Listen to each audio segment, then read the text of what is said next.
Exactamente, Silvio, sí, te cuento que se encuentra ya con nosotros en el estudio Rafael Membrive, titular de el Sindicato Único de Trabajadores de Educación en San Rafael, nos está acompañando en estos momentos aquí en Libre de Deuda. Bueno, Rafael, bienvenido, ¿cómo andamos? ¿Bien?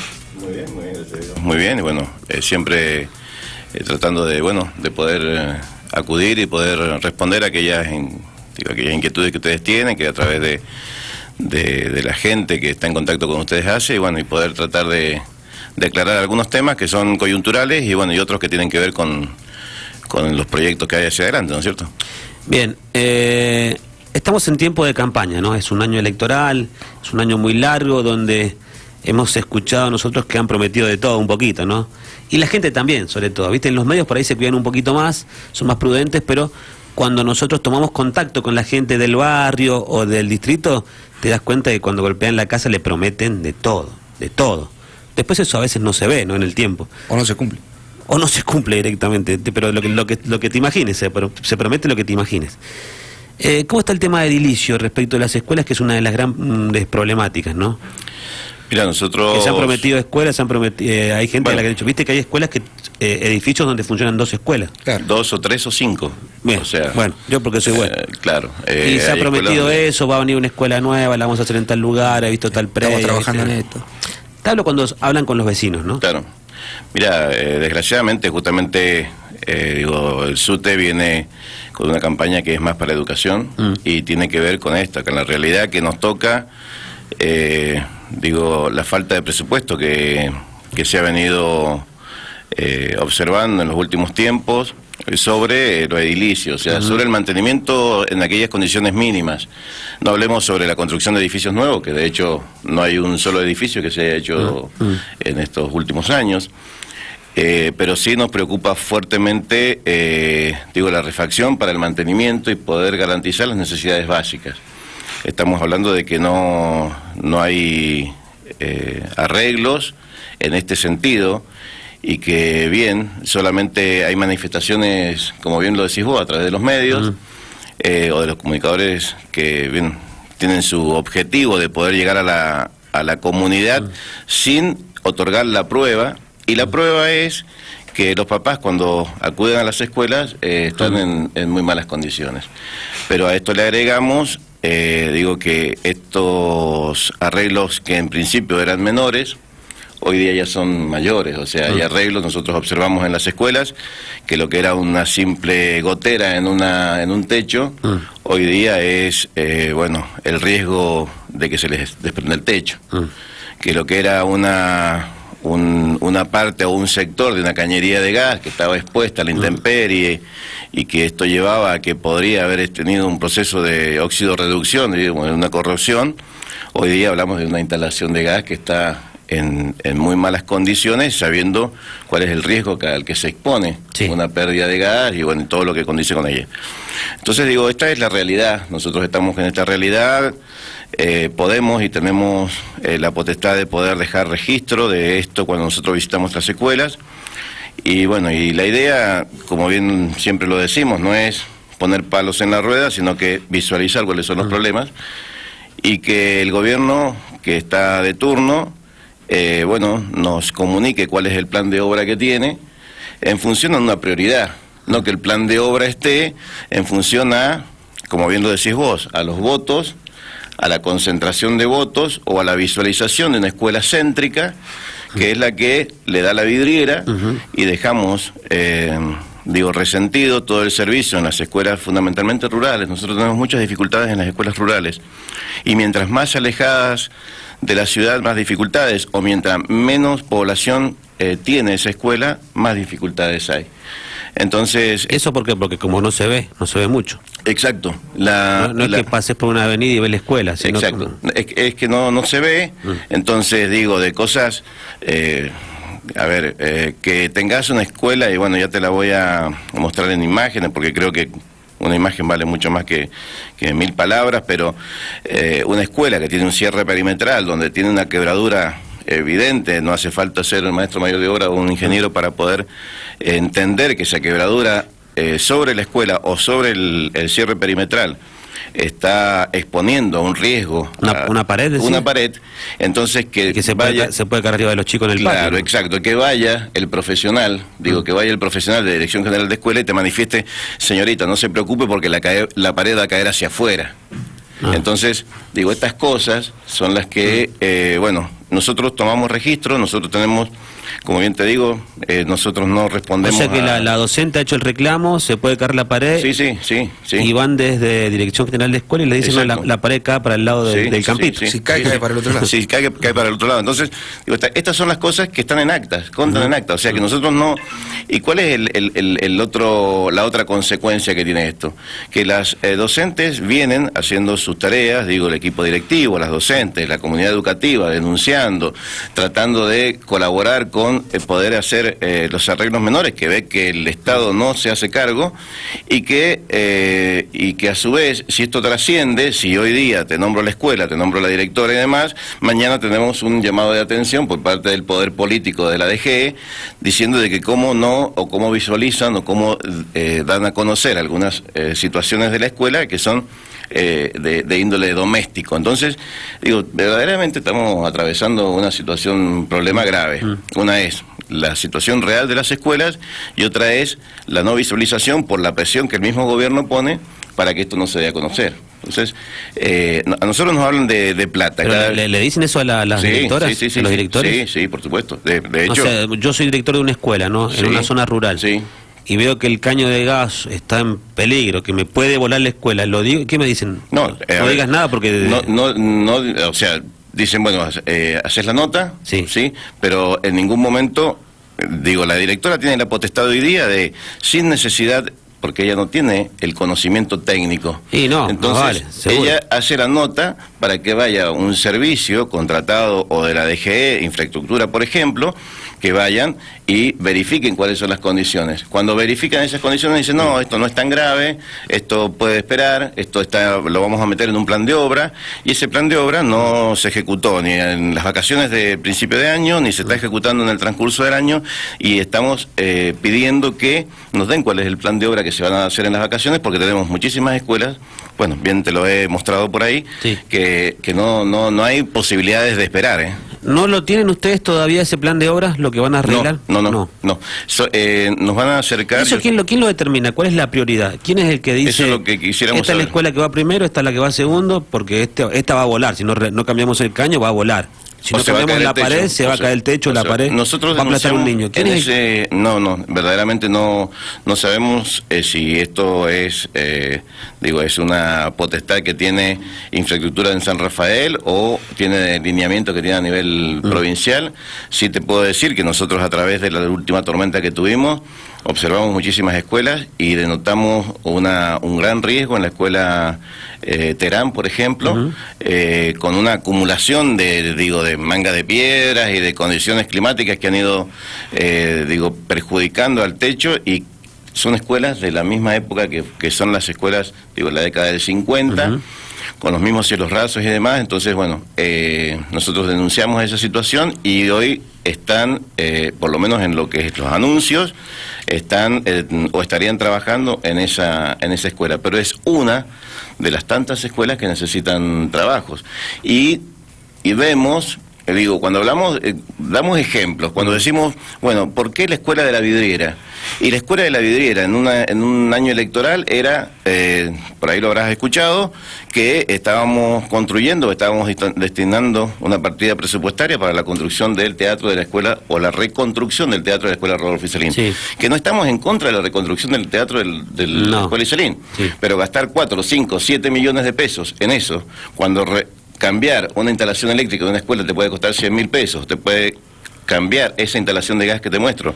Hablas de prioridad. Yo creo que debemos atender las prioridades. Estaba bueno arreglar el teatro, pero no era lo primero. Y estamos muy lejos. Entonces, no hay un plan serio de arreglos que nos den a nosotros esto. Decir, juntémonos, ¿cuáles son las prioridades? La prioridad es, obviamente, los chicos. Pero acá estamos corriendo riesgo de vida. Nosotros, cada vez que decimos, vos podés categorizar, y nuestro trabajo tiene que ver con eso, con decir a qué riesgo nos exponemos. Hay riesgo donde la consecuencia puede ser que te aprietes un dedo, que te digo, alguna situación, pero acá estamos corriendo riesgo de vida. Sí, caída de techo, voladuras de espacios, o sea, estamos exponiéndonos instalaciones eléctricas que no garantizan una puesta a tierra. Eso quiere decir que si tenés un disyuntor diferencial instalado en tu tablero, no va a cumplir con la función que tiene que cumplir, que es salvar vidas. Entonces, instalaciones, vos me vas a decir, son viejas, son precarias, no es de este gobierno, toda la razón del mundo. Pero si hoy día estás en la función pública y te hiciste cargo de esto, y bueno, tenemos que hacernos cargo. Bien. El problema grande está en los distritos, ¿no? En las zonas rurales. Sí, fuertemente, fuertemente. De hecho, también tenemos algunas condiciones, algunos arreglos que se han hecho en el centro que tienen problemas. Yo te digo, por ejemplo, en aquellas escuelas que nos dijeron que arreglaron y arreglaron, le pusieron mucha plata. Sí, la escuela Zapata de la avenida Bayofet, sí, le pusieron mucha plata. Sí, y yo te invito a que converses o a que observes o que lleves a alguien que entienda, a ver en qué condiciones están esos baños, cómo, digo, lo que más te llama la atención, no haber hecho un baño para discapacitados hoy día cuando tenemos todo el tema de inclusión en las escuelas, o sea, verdaderamente y desgraciadamente no hemos avanzado en ese sentido. Bien, ¿con quién estamos charlando, Juancito? Estamos con Rafael Membrive, titular del Sindicato Único de Trabajadores de Educación en el Departamento San Rafaelino, y nos está acompañando aquí en Libre de Deuda. Rafael, preguntarte respecto a una deuda pendiente, obviamente, que tienen los gobiernos con las instituciones escolares, y hablamos del tema del acceso al gas natural, ¿no? Eso sigue ese problema, digo, hoy las escuelas tienen la cantidad de Zeppelin que podemos observar, y cómo se presenta eso. Sí, bien lo decís, o sea, de hecho, hay algunas escuelas que no tienen el servicio porque obviamente no pasa la red por su predio, o próximo, pero bien tenemos muchísimas escuelas que tienen acceso a que podrían tener conexión directa a la red y no se han hecho esas obras. Digo, te llama mucho la atención de que una escuela, no sé, República de Bolivia, que está en la entrada de Cuadro Nacional, no tenga acceso a la red, ni tampoco conexión a las cloacas que pasa por la puerta, ni tampoco, bueno, de qué hablarte de zona de seguridad, que tiene 4 pozos sépticos en su espacio de patio, y con lo que condice, o sea, lo que tiene que ver con defensa civil no puede delimitar una zona de seguridad porque tenemos ruta, tenemos alta tensión y tenemos los espacios apropiados, digo, por la empresa que están ahí colindantes. Por nombrarte, Corbalán Sotomayor, pues decime dónde está la escuela Corbalán Sotomayor, en un lugar céntrico, y sigue manteniendo sus Zeppelins en esa condición. La escuela, yo soy titular de la escuela Federico de Luar, y pasa exactamente lo mismo. O sea, la red de gas tiene alcance en la zona y no llega a las escuelas. O sea, indudablemente, no solamente una condición de no acceder porque no tenemos las redes, sino acá es no acceder porque no hay nadie que haya hecho una gestión y que hayamos mejorado las condiciones de trabajo. Suena un teléfono ahí. Rafa, ¿qué pasó con el tema de las meriendas? ¿Las habían achicado, cortado con los chicos las raciones de los colegios? ¿Se mejoró eso? ¿Se arregló? No, desgraciadamente cada vez que venimos tenemos una pérdida. Esto es como... Tenemos una nueva pérdida. Nosotros tuvimos... Estamos hablando de la merienda que reciben los nenes en los colegios. Estamos hablando de la merienda. De la copa de leche y todo. Exacto. Lo que estamos hablando es que se sacó, tenías 2 días a la semana, tenías la ingesta de leche. Esa copa de leche se reemplaza por una de mate cocido y herviado, como nosotros lo llamamos.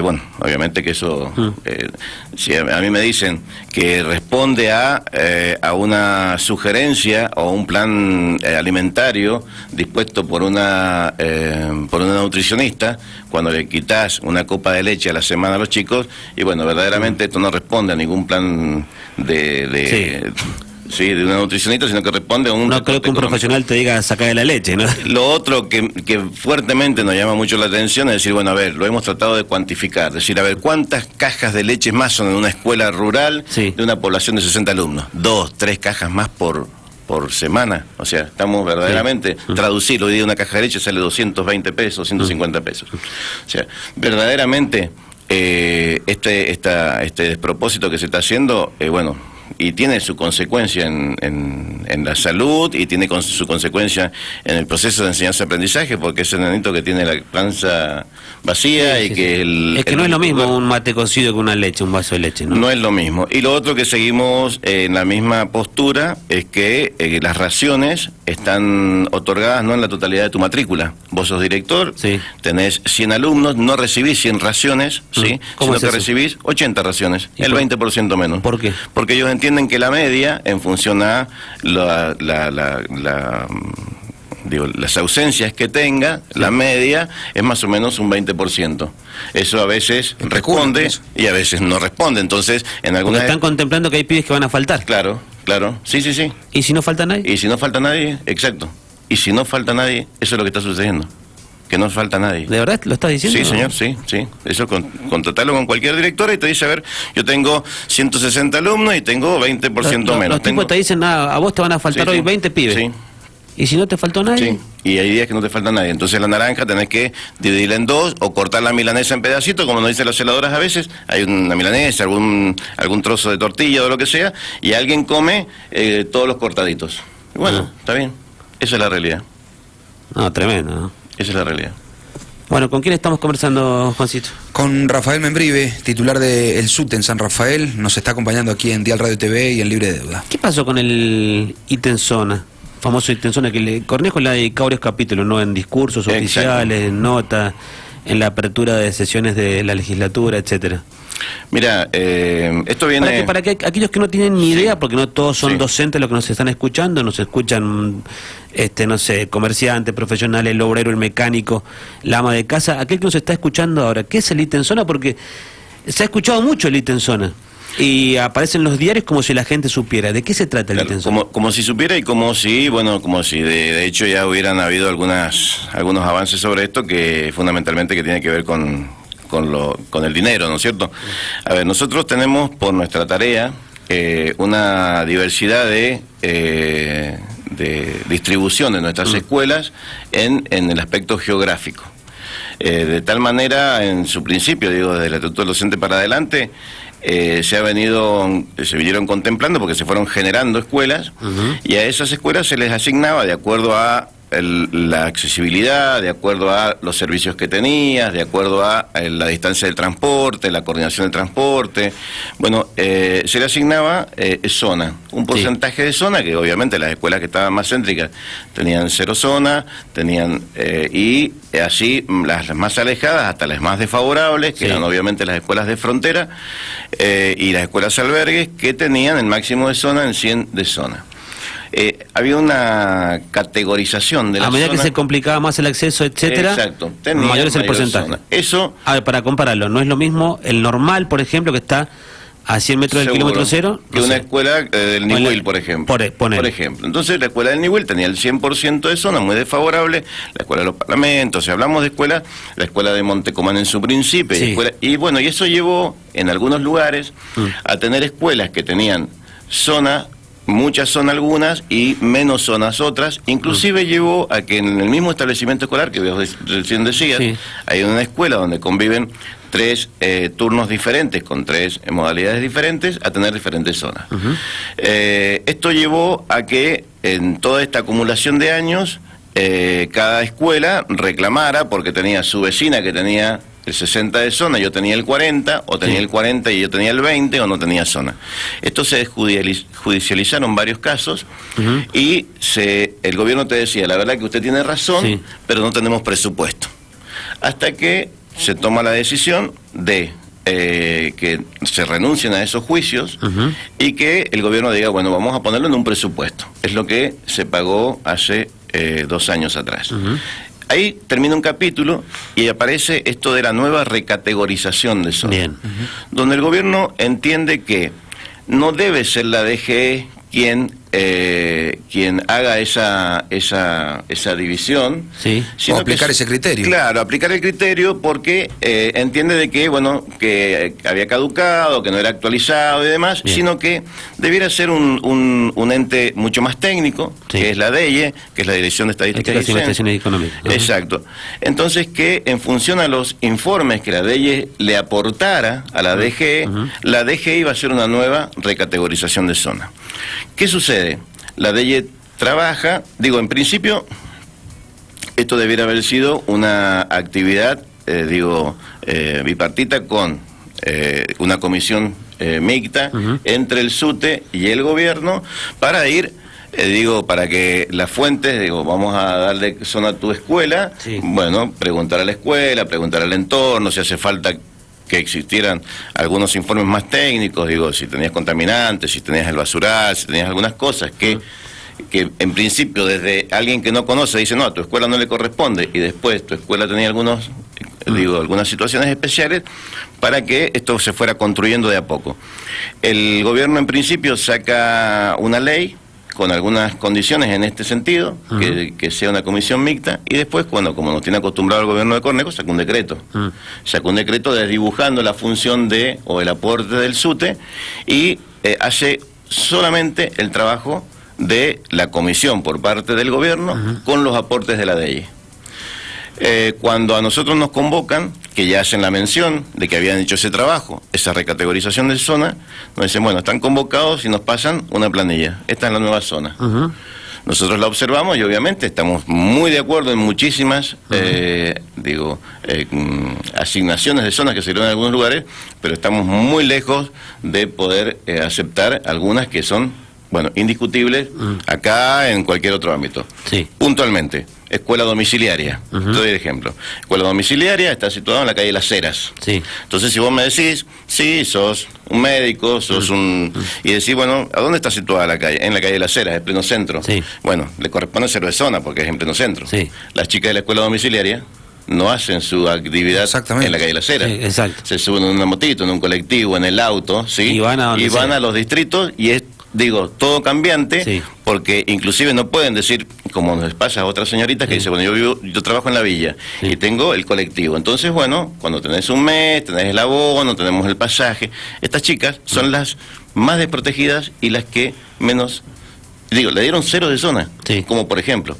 Estoy de otra escuela. Porque no hay una rutina, sino que todo es cambiante. Claro, todo es Se cambiante. te enfermó un niño en Pueblo Soto, tienen que ir a Claro. Pueblo Soto. Bueno, se te entonces, enfermó un niño en en Rama Cuadro Caída. Nacional, tienen que ir a darle clase a un pibe en Cuadro Exacto. Nacional. Sí, señor, así es. Entonces, esta es una realidad que no solamente fue afectado o fue observada en San Rafael, sino en el resto de la provincia. O sea, esto pasó en todos lados. O sea que, indudablemente, el desconocimiento de quién asignó zona con la realidad de las escuelas está lejísimo. Cuando se reasignan zonas, nosotros tenemos una nueva categorización. Te hablan de las escuelas del centro con el 0% de zona, las escuelas rurales con el 50% de base. ¿Y está bien? Bien, entonces cualquier escuela rural tiene mínimo 50 y las escuelas del centro 0. Pero aparece una nueva categorización aportada por la DEIE que tiene que ver con las escuelas urbano-marginales. No las escuelas urbano-marginales calificadas por la DGE, Sí. sino ahora por estadísticas y censos. Entonces, ahí es donde aparecen unas escuelas que están muy próximas al centro Sí. y que tienen el 50% de base. Entonces, ahí es donde empezamos con la división. ¿Qué sucede? Pueblo Diamante. Sí. ¿Desde dónde nace Pueblo Diamante y a dónde termina Pueblo Diamante? ¿Y qué es lo que marca Pueblo Diamante? Sí, sí. Bien, tenemos muchas escuelas puestas en Pueblo Diamante. A la escuela Borges, ¿sí? Que sabes dónde está, ahí sobre la calle Ortiz de Rosas. Sí, sí. Bien, a esa escuela le asignan el 70% de zona. Y muy bien, nosotros adherimos que le corresponde el 70% de zona, porque no solamente tiene el 50% de urbano marginal, sino que tiene algunas otras falencias que están consideradas en ese 70%. Sí. Le ponen el 70% a la Corbalán Sotomayor. Está a 2 cuadras, en la esquina de Alberdi. Sí. Bien, En el cruce. muy bien. Otra escuela primaria, muy próxima, Isaac Espínola, atrás de la cárcel. Sí, sí, sí. Esa escuela tenía zona. Tenía el 30% de zona. ¿Cuánto le asigna a Isaac Espínola? 0 de zona. 0 de zona, la misma condición. Pasamos la avenida Mitre, solamente tenés una avenida que divide, Sí. ¿sí? Pueblo Diamante. La escuela Ortiz, que Sí. tiene la misma Ahí población, no les tiene las cuadra. mismas dificultades, Sí. no le dan zona. ¿Me entendés? Sí, sí, sí, está ¿Y clarísimo. cuál es el criterio entonces? Y el criterio, nosotros, fíjate vos, después de ese anuncio, el primer anuncio que tienen allá en abril-mayo, nosotros hemos... Y además porque en la zona está muy mezclado los chicos en los domicilios, ¿a qué escuela van? La zona, y aparte, digo, son varias las situaciones que llevan a esta... Digo, lo que a te se pregunta desprende. Juancito, ¿cuál es el criterio? O sea, No, el criterio es los fríos datos estadísticos, Sí. ¿sí? Entonces, que carecen del aporte, ¿sí? Digo, el aporte de quienes están en las escuelas, y por lo menos acércate a la escuela y preguntá, informate, digo, de cuáles son las condiciones. Esto que pareciera que, es más, ellos lo vuelcan ellos hicieron una encuesta por teléfono, contrataron a unas chicas encuestadoras, estudiantes la mayoría, que no conocían de las modalidades y tampoco tenían los medios porque te decían no sé cuánto les pagaban, Sí. entonces no iban a la escuela. Llamaban, se contactaban con la directora y te decían, mirá, necesitamos hacer la encuesta, una encuesta cerrada, donde te hacían un par de preguntas. ¿Tiene basural en la escuela próximo? No. ¿Recolección de residuos? Y 2 veces, bueno, tampoco. A los ¿Tiene docentes contaminante? A la directora. A la directora. Muy cerrada. Entonces, donde vos hacías algunas observaciones, pero después sabemos cómo lo leen, eso te lo escanean y solamente te proyectan los casilleros que vos llenaste. Todas las observaciones que vos ponías, ¿tiene asistencia médica? Y sí, pero la salita funciona hasta las 13 horas. Y tengo doble turno, tengo jornada extendida. Entonces, estás desprotegido médicamente tu escuela. Bueno, no estaba el espacio para poner esa observación. Entonces, algunos le pusieron que tenía salita y a otros le pusieron que no tenía salita. Sí. A unos le otorgaron el porcentaje y a otros no. Pero en realidad no le debieran haber otorgado a nadie porque no tenés un servicio público de asistencia médica garantizado en todo el lapso o en todo el proceso. Aparte no lo puedes hacer por teléfono. Y no lo podés hacer por Hay que ir a ver teléfono. cómo es la regla. o sea, que en cada un colegio papel. quedó sujeto al tino y a del de la encuestadora.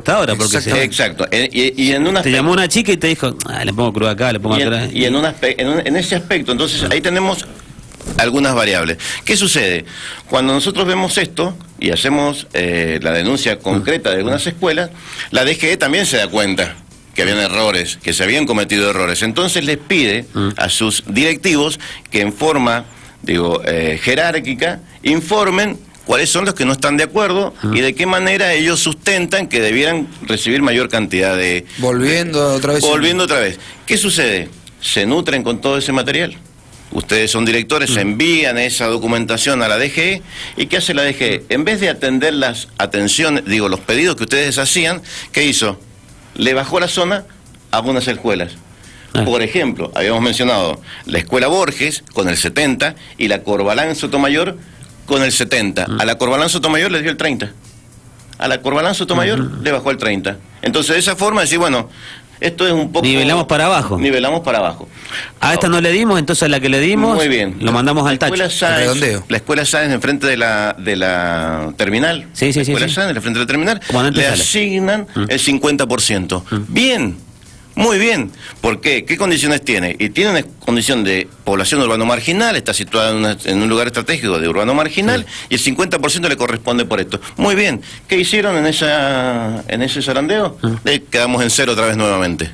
Digo, esa es la realidad del segundo paso que hace la DGE. Nosotros ahí informamos cuáles debieran haber sido los valores, y recién ahora nos cae esto que yo traía, que tiene que ver con un informe de algunas escuelas, y que es la observación puntual que también vamos a dar a conocer a través de una conferencia de prensa, donde justamente hay escuelas que han hecho, vos sacás el análisis de cada ítem y te da el 65%, o sea que la DGE le otorga el 65% de zona a esa escuela. ¿Qué lectura hizo la DGE? Siempre a la baja. Si tenías el 65, te asigna el 50. Si tenías el 80 o el 85 o el 90% de zona, te asigna el 70. Pero ¿y si la Dirección General de Escuelas le dice a la DEI, yo confío en vos, en tus resultados, en tus estadísticas, voy con ese resultado? Claro, y después va a la baja. Y ahora estamos Pero está buena la observación que haces, Juancito, Claro. porque si yo te contrato, digo a vos, te digo, hacete vos yo el confío laburo. en vos, Sí, sí, entonces lo que vos digas para mí es palabra Sí, santa. sí, Si a vos sí. te dicen el 70, Es a 70. rajatabla se cumple, ¿no? Excelente. Aparte que lo tenés documentado, o sea, cada ítem está documentado y está dado, esto es una copia de lo oficial. Entonces, bueno, Y a su vez esto ahora estamos supeditados porque quien tiene la potestad máxima de poder decidir esto es el director general de escuela. Como bien decís vos, atravesando un año político y donde ya nos han anunciado no menos de 7 veces que esto se iba a pagar. Porque si bien lo sabrás, que dijeron, en abril esto se paga, esto va a representar una erogación de dinero que va a beneficiar al 65%. Está bien, el 65%, ¿y el resto? Y tenemos otra condición que tiene que ver un poco más interna. ¿Cuál es? Cambian las condiciones. ¿Por qué te digo esto? Porque cuando te habla de que ¿por qué te vas a hacer problema? Si nosotros estamos trabajando en una escuela con la antigüedad que tenemos, ¿por qué nos vamos a hacer problemas si nadie va, por derechos adquiridos, nadie va a modificar su porcentaje de zona? Porque quien es titular de la escuela va a seguir manteniendo la zona. O sea, si yo tenía una escuela, no sé, la escuela Juan Pablo II en Montecomán, escuela técnica en la cual yo he desarrollado, cobro el 80% y soy titular, voy a seguir cobrando el 80%. Ahora, el suplente que ingrese a partir de ahora va a cobrar el 70%. ¿Por qué le bajaron al 70%? ¿De qué me voy a preocupar? Y sí, me voy a preocupar porque si llego a cambiar mi situación de revista, modifica la zona. Quiere decir que si yo soy maestro y el día de mañana voy a ser secretario, regente, vicedirector y director, cambio mi situación de revista y ahí tenemos un problema. Y lo otro es que se modifican los tiempos para los traslados. Hoy día cualquier docente necesita, cuando tiene 40% de zona para abajo, ¿sí? Vos necesitabas 2 años para poder trasladarte. Y si estabas del 40% hacia arriba, con 1 año efectivo, vos te podías trasladar. Hoy se lleva a 3 años, lo que era 1, lo que era 2, perdón, y a 5 años lo que era la condición para 1 año. Digo, estas son letra chica, que va a darle el decreto, y con una nueva reestructuración de zona en los próximos 8 años, donde no acota cuál va a ser el contexto en el cual se va a hacer esa reestructuración de zona. Rafael, gracias por venir, como siempre, agradecidos. Para nosotros, digo, institucionalmente siempre es importante tener estos espacios, ustedes nos lo dan, así que muy agradecidos y bueno, y siempre a su disposición. Gracias, Rafael. ¿Quién nos acompañó, Juancito? Rafael Membrive, titular del SUT en San Rafael, nos acompañó aquí en Libre de Deuda. Esta nota estará disponible en dialradio.tv. Ahora una pausa y ya volvemos. Dale. Con más. Libre de Deuda, un programa no apto para infracciones.